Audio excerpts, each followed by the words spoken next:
This is a summary of The Crux, a book by Richard Rumelt. Leaders who face big problems and major decisions are a lot like mountain climbers, handling an ongoing strategic process of addressing one issue and then the next, often while trying to move uphill. Professor Richard Rumelt describes how multiple leaders have achieved the seemingly impossible by attacking big problems and choices with well-planned strategies. He identifies the core of a problem as its crux, the hardest knot, the most daunting issue leaders must solve to determine their next steps. Rumelt's guide to formulating and executing strategies for handling tough leadership challenges combines clear exposition and helpful examples, including his rundown on pitfalls to avoid. Okay, let's hear takeaway 1. A problem's most difficult element is its crux. Rock climbers view challenging rocks as problems and call the critical point in a climb the crux. Strategy in business and the military requires recognizing the primary concerns and hindrances that impede resolving the crux of a problem. Consider Elon Musk's ambition to colonize Mars.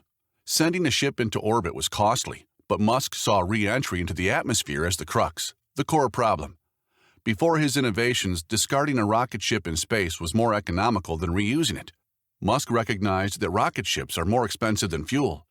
To avoid the destructive heat of re-entry, he suggested carrying surplus fuel to slow the ship and enable it to land gently.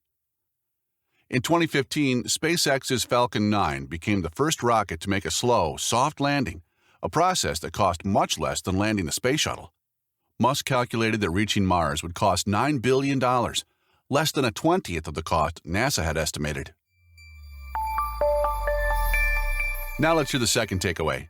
To conquer the crux, focus on strategy, not goals. A goal is not a strategy because it does not imply action. Netflix, for example, took a truly strategic approach in 2018.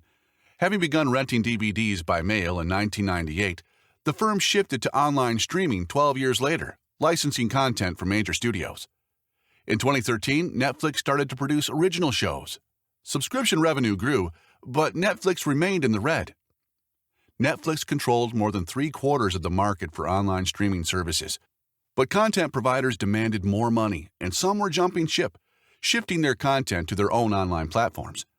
The cost of producing original shows rose as Netflix drew increased competition.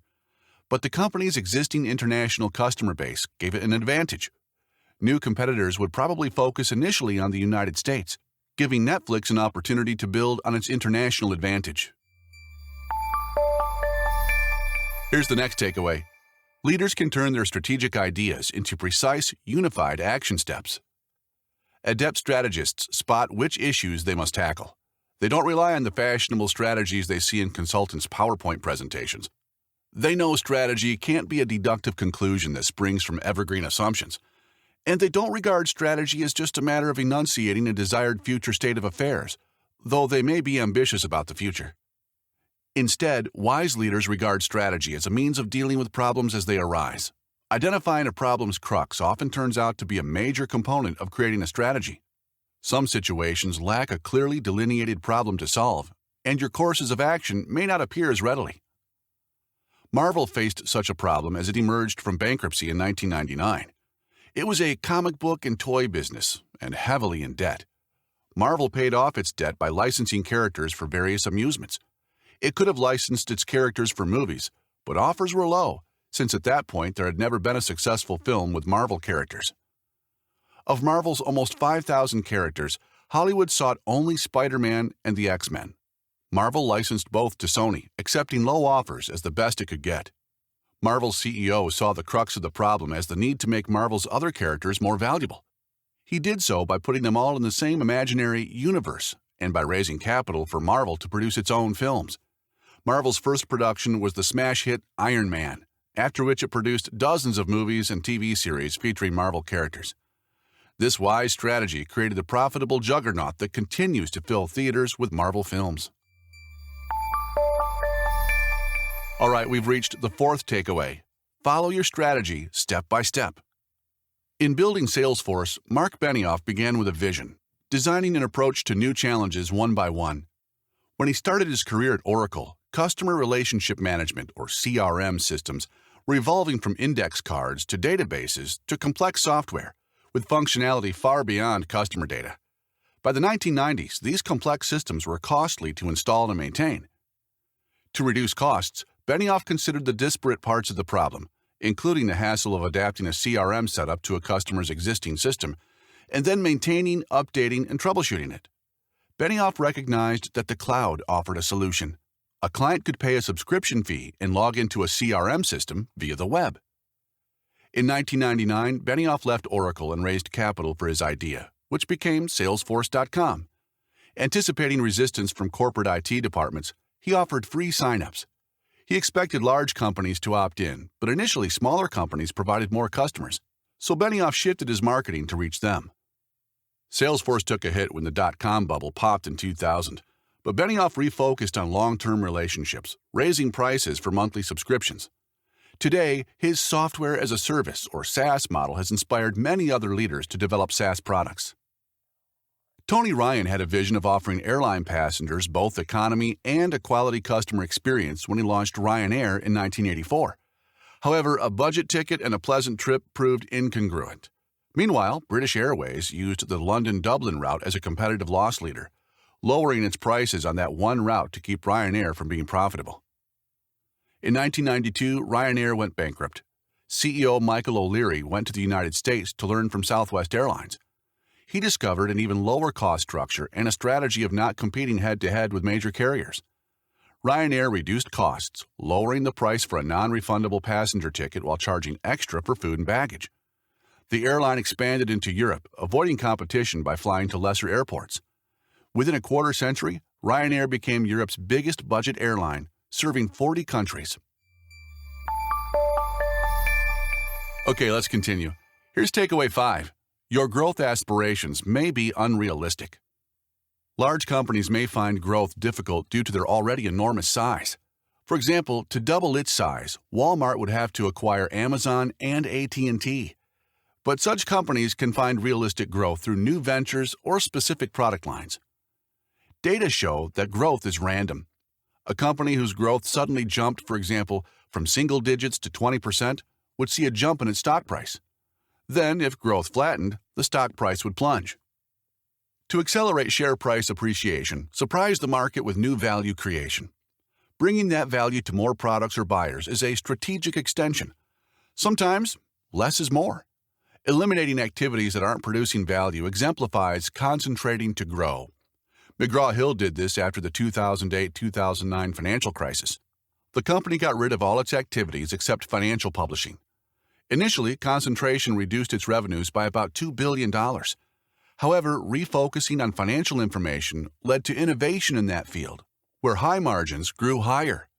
The company's EBITDA, earnings before interest, taxes, depreciation, and amortization, rose substantially, pulling the share price up more than 20% for most of the decade following the change. A growth strategy can include mergers and acquisitions, or M&A. But be careful, because using M&A to inflate earnings is a bad idea. Misaligned incentives and arrogance often tempt CEOs into value-destroying deals. Acquisitions of public companies often cost as much as 1/3 more than their value. If you're competing with other bidders, you will overpay. Here's another takeaway. Diagnose a problem before you try to solve it. Noting similarities between your problem and problems that others have addressed can help your diagnosis. This can expand your point of view, which invariably will be somewhat limited.